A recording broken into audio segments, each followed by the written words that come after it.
Hi, and welcome back to Marketing Midday. I'm Jamie, your host. Right beside me is Matt, my co-host and the CMO at the digital agency RivalMind. Hi, Jamie. Hi, everyone, and thanks for joining us today. As the weather heats up, so do the stories on Marketing Midday.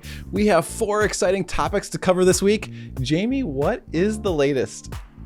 First up, Twitter is testing a new job recruitment feature on its popular social media platform. Second, we'll take a look at State Farm's innovative new approach to connect with Gen Z customers.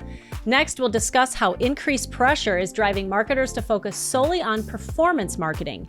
And finally, Gannett, the country's largest newspaper chain, has just recently filed a lawsuit against Google for alleged violations of federal antitrust laws. Wow, what a lineup. Those are some great stories. Let's jump right in.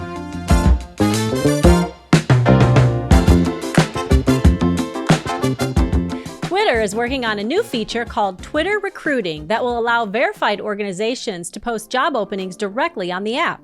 This is part of Elon Musk's vision to turn Twitter into an everything app that facilitates a range of functions, including content hosting, creator revenue sharing, payments, job posts, and even dating.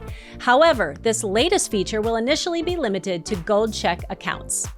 Next up, we have State Farm, and in their effort to engage with younger audiences, the insurance agency has spent the past decade exploring gaming and eSports marketing.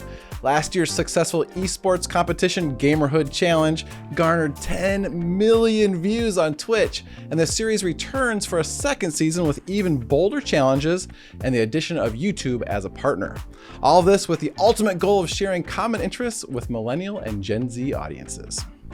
Switching gears, according to an article on Marketing Week, there is an increased focus on performance marketing among marketers due to growing pressure on brands to survive inflation and the cost of living crisis.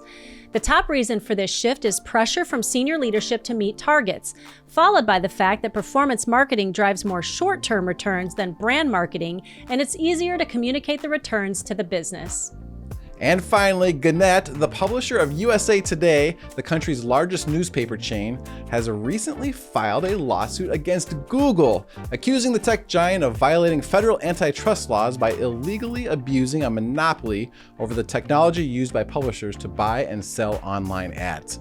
Gannett argues that Google's dominance over the digital ad market has greatly cut into potential revenue for those publishers.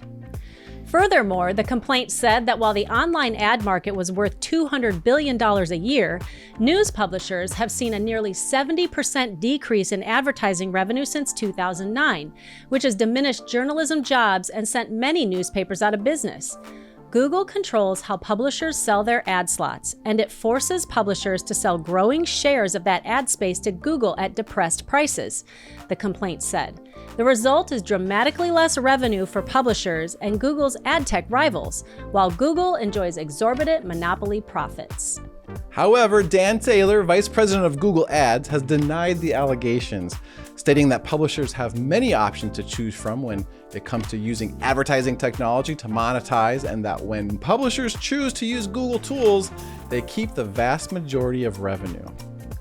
Well, those are the top stories for this installment of Marketing Midday. Thank you for joining us, and be sure to follow us on LinkedIn, YouTube, and Instagram, and join our mailing list to stay up to date. We hope you enjoyed the show. Be sure to tune in next time for more exciting stories from the world of marketing.